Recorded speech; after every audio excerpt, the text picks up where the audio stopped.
Imagine for a moment that every obstacle in your path is not an enemy, but a hidden teacher. What if the very moments that frustrate you, test you, or even break your heart could actually be transformed into the foundation of your greatest strength? It sounds almost impossible, right?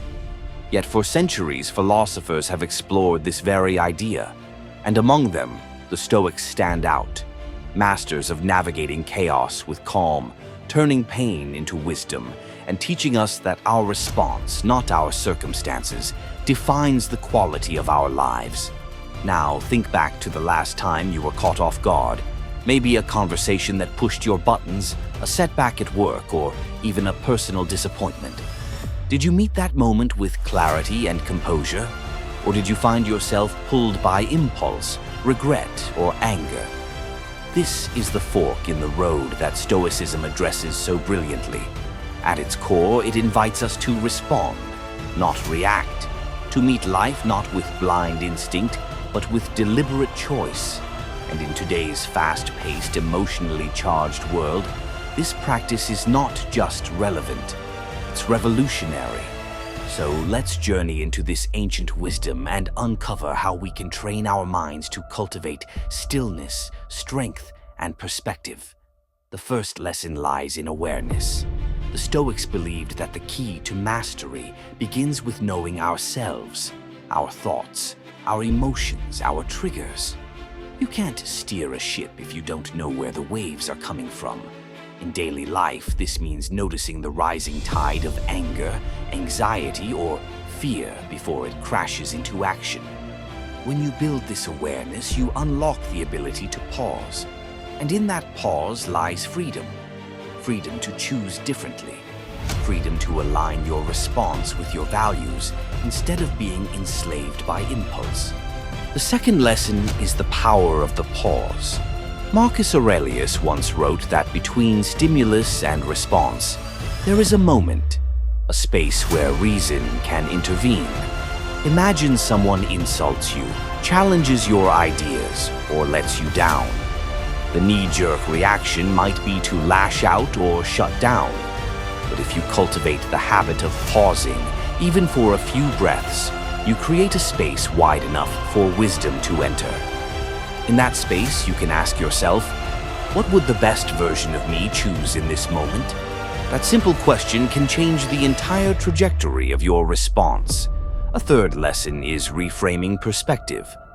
Life doesn't come to us pre-labeled as good or bad. It is our interpretation that colors it.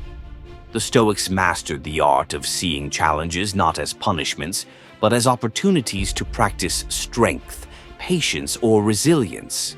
Imagine losing a job. At first glance, it feels like devastation. But reframed, it might be the spark for reinvention, a chance to pursue something more aligned with your purpose. Or consider an argument with someone you love. It could be seen as division, or as an invitation to practice empathy and understanding. By shifting perspective, you shift your power. The fourth lesson is perhaps the most liberating. Focus only on what you can control. Epictetus reminded his students that much of life lies outside our influence. The weather, the opinions of others, the randomness of events. Yet we waste so much energy wrestling with these things, leaving little for the one realm we do command. Our own mind, our choices, our actions. When you let go of what is not yours to control, you stop scattering your energy in 1,000 directions. You anchor yourself in what is truly yours, your reasoned response.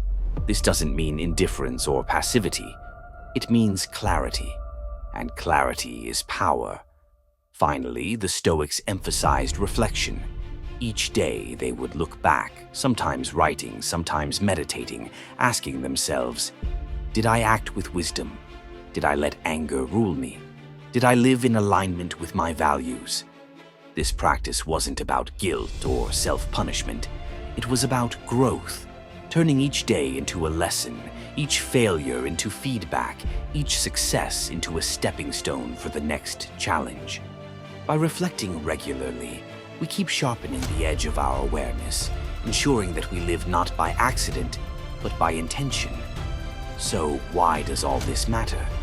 Because so much of our suffering comes not from events themselves, but from our uncontrolled reactions to them.